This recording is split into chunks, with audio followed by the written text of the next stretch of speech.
गुरुदेव गुरु वो ज्ञान चक्षु हैं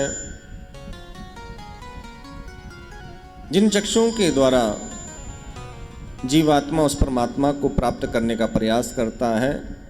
उस दीपक की, उस ज्योति के द्वारा, उस लौ के द्वारा, उस प्रकाश पुंज के द्वारा उस भक्ति के मार्ग में आगे बढ़ता है। और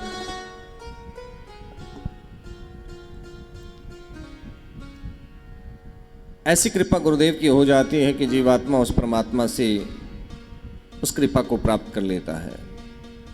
इसलिए बड़ी श्रद्धा के साथ दत्तचित्त होकर कथा का रसपान करते हुए और सर्वप्रथम भगवान गुरुदेव के श्री चरणों में वंदन करते हुए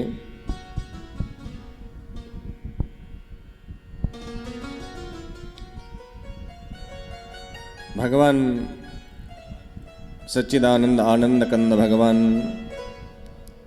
जगदीश्वर परमेश्वर भगवान राधा माधव भगवान श्याम सुंदर भगवान बांकी बिहारी जी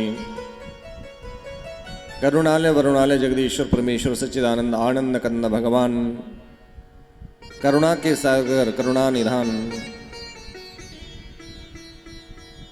भगवान के श्री चरणों में बार बार वंदन करते हुए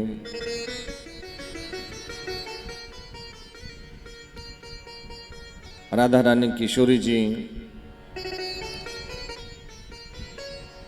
जिनकी अनुकंपा कृपा से प्रभु कृपा प्राप्त होती है, ऐसी राधा रानी के श्री चरणों में बार बार वंदन करते हुए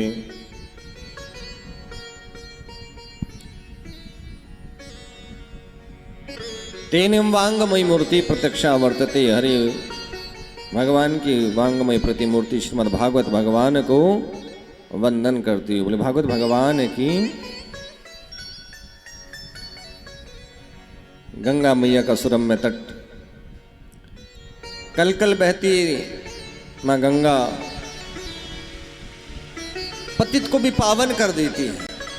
पतित माने जिस जीव के जीवन में कोई पाप ताप है उसको भी पावन और पवित्र कर देती है। संगम देखो ना कि इसी संगम में मां गंगा भी प्रवाहित हो रही है और भगवान की कथा भी रसपान करने को मिल रही है। त्रिवेणी का संगम कैसे हो गया कि साथ में संतों का दर्शन भी हो गया। और त्रिवेणी में डुबकी लगाने का मतलब है सारे पाप और ताप जीव के नष्ट हो जाते हैं और जीव निष्पाप हो जाता है। ऐसी मां पावनी गंगा के श्री चरणों में बार बार वंदन करते हुए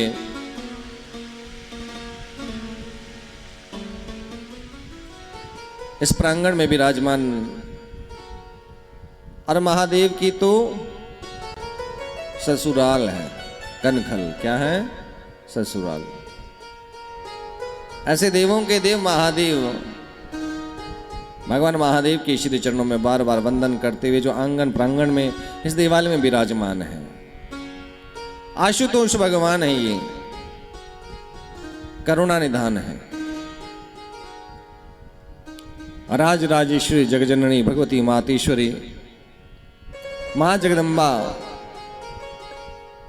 नाम रूप अनेक, कोई किसी नाम से कहे तो कोई किसी नाम से कहे।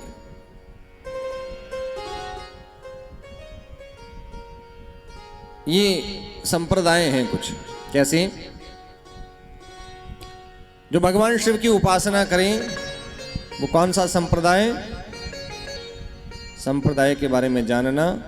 जो भगवान शिव की उपासना करते उन्हें कहा गया शैव। क्या कहा गया? शैव। जो मां शक्ति की उपासना करते हैं, उन पर विश्वास रखते हैं,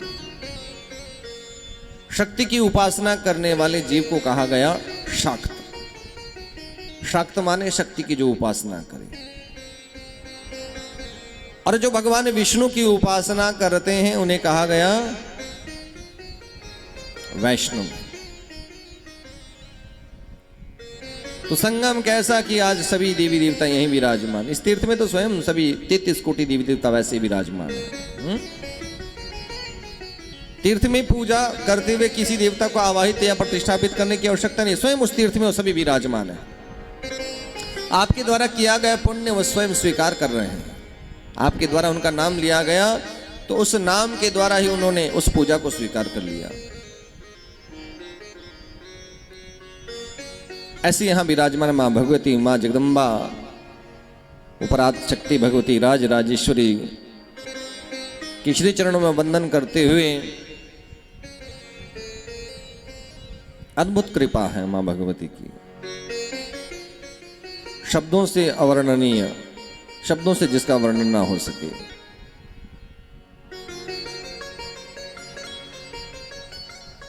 और यह सिद्धस्थली जहां महापुरुषों ने स्वयं